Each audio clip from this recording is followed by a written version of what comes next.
Amina's taking us to Korea today with this fabulous noodle dish. Very unique noodles too. These are sweet potato noodles. Yes, sweet potato starch noodles. Awesome. Now, I never get the pronunciation of this dish right. Japchae? Very close. Japchae. Japchae. Yes, that's it, japchae. And it's one of the most popular dishes that you can get in Korea, right? Look, it's fun, it's celebratory, but, you know, it's an everyday dish too that, you know, we have in our household. So, yeah. I love it because it's really bright, happy and healthy. Loads of vegetables in it. Yeah, absolutely. Yeah. So just to start off, I might get you to get the beef going and get those really nice and thinly cut up, if you don't mind. And while you're doing that, I'm going to do the marinade for it. I've got grated onion. We've got some garlic, and we do like a lot of our meats, marinated meats anyway, a little bit sweet and salty. So a bit of salt in there, and we're going to put some sugar as well. I find many years ago it'd be hard to find really good Korean food, but now there's so many new restaurants that are teaching us about this wonderful cuisine. And I think it's also the boom of K-drama and K-pop as well, you know, the Korean culture through all of that. So there's this crazy interest around Korean food. So every Korean household loves or has to have soy sauce and, of course, sesame oil in their pantry. Yeah, lots of sesame oil in the cuisine. It's a must. Must. And you're very liberal with it.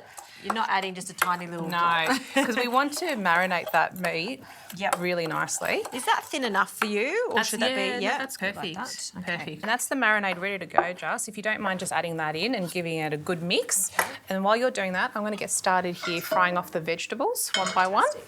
And how long would you usually marinate this for? Probably an hour to 2 hours. If you can keep it a few more hours, that's fine. So we'll start here with the onions. Just a little bit of oil, not too much.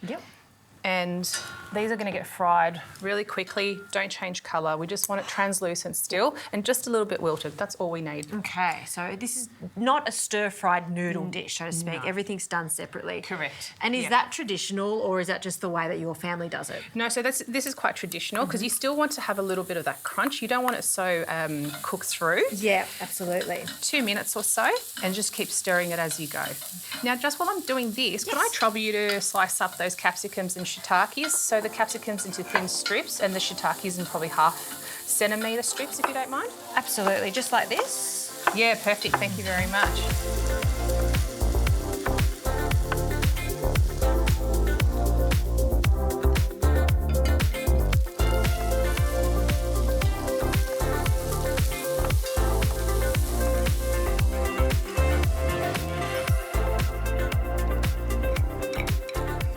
Jessie, can you pass me the soy sauce, please? Sure can. Thank you very much. And if you don't mind passing the sugar as well. Yes. And we're going to give these shiitakes a nice little colour. So we've fried off our onions, carrot, and really flash frying them quite quickly. That's it. So we've got that crunch in there. Yep. And just a little bit of water in there as well, so it doesn't caramelise too quickly. But see, you get all that colour on that. They're beautiful, aren't they? And we're going to take these off. They're pretty much done.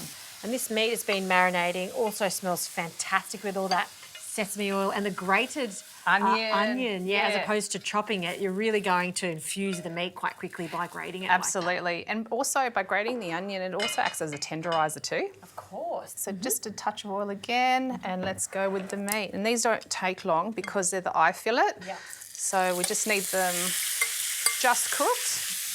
It kind of like smells and tastes like a bulgogi, which is the fire Korean meat. So this is just the quick version of it. Absolutely. Could you do this with another protein, or it's very much a beef-style dish? Like would chicken work, or not really? Not chicken, but some people I know do pork. But otherwise, just keep it veggie if you don't want to use any protein. I wish you could smell this. It's just divine, isn't it? It's really nice. And once you mix it all together, all the flavours come together. Love it. All right, these are almost done, Jessie, so we'll start putting these on. Now, try not to get that marinade, just the beef itself, And we'll put these in the middle. Let me turn that off so I don't overcook the beef. And that's the thing, because it's the eye fillet, don't overcook it either. Yes. And we've also wilted some spinach here. This is just English spinach, isn't it? Correct. So it's just English spinach that it's blanched and then thrown into some ice cold water. And then you squeeze as much out of the liquid as possible. If you don't mind, you can chuck in some of that minced garlic. Freshly minced garlic. And if you could add about 1.5 tablespoons or so of the sesame oil. And some cracked black pepper, please. And then we'll also add just a bit of salt. And that's just a simple marinade for the spinach. Now, I prefer to use gloves with this or hands. Yeah, absolutely. And then that way you can really massage that oil into the spinach and marinate it, really well. Get rid of those then. Oh, good. So, okay, you really want to get that covered in that garlic. All right, so that should be done. And then we just add that to our mix. So you can see all our individual elements here. Yep. And then we'll just add our spinach over here to the shiitake. Now the tangmyeon, we call it tangmyeon, which is the sweet potato starch noodles. Yep. If you don't mind, I'll get you to cut them into quarters like that. And the reason we cut it, and the reason we cut it like that is just to help mix it. We always pre-cook this and just run through a bit of water. And where did we find these beautiful noodles? Yeah, so you can find these at local Korean grocers, and sometimes you can even get the purple sweet potato ones as well. Right. So yeah, so we're going to add that. They're really bouncy, aren't they? They're very quite bouncy, chewy, and this is really good for people who are gluten-free or celiacs. Should I say? Thank you. Lovely. And you only serve this specific noodle room temperature or cold, or can you heat them up? So room temperature or a little bit warm is good. Yeah. So now it's time to mix it all up. Right. So Jussie, can you pass me the soy sauce and sesame oil? Yeah. And while you've got that, I'm going to add a little bit of salt. How much soy would you like? Could you add in about 2 tablespoons? Nice and generous. 1. Yep, another one, please. Beautiful. 2. And about the same of the sesame oil. Right. So yeah, this is a lot of sesame oil. Well, because the noodles aren't seasoned yet, so we've got to really season those noodles. Yeah. And then the roasted sesame seeds, of course. Okay. So about a tablespoon's worth. Perfect. And we'll leave some for garnishing later. Yep. And some of the sugar, please, Jussie. Yep. How much do you want? Yeah, so maybe that should be plenty. Plenty. Thank you. And while we're doing that, some of the cracked black pepper, and we're going to start mixing. Yeah. So you can see the common trilogy there, which is the sesame oil, soy, and sugar there, and of course a little bit of salt. Yeah. And you're sort of seasoning each individual ingredient to bring it together, so that's those right. dominant flavours are there. Yeah. Now I want to taste that and make sure it's seasoned well. Yes, while we're at it. please.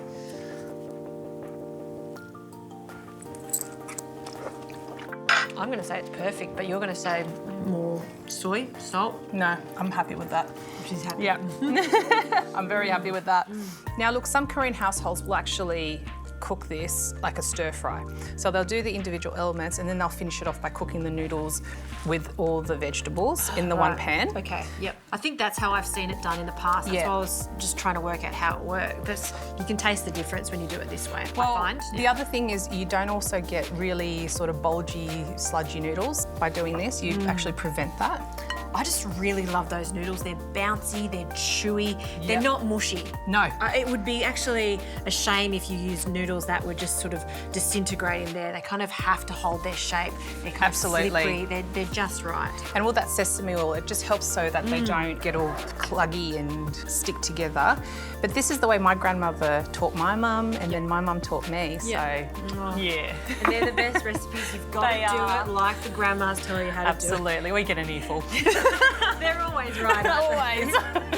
Guys, that is a beautiful dish. It's called Japchae. Japchae. Japchae. Japchae. I will get the name eventually. All you need to know is these noodles are spectacular, they're healthy, and they're super delicious. Korean food, so good. Thank you. Thank you.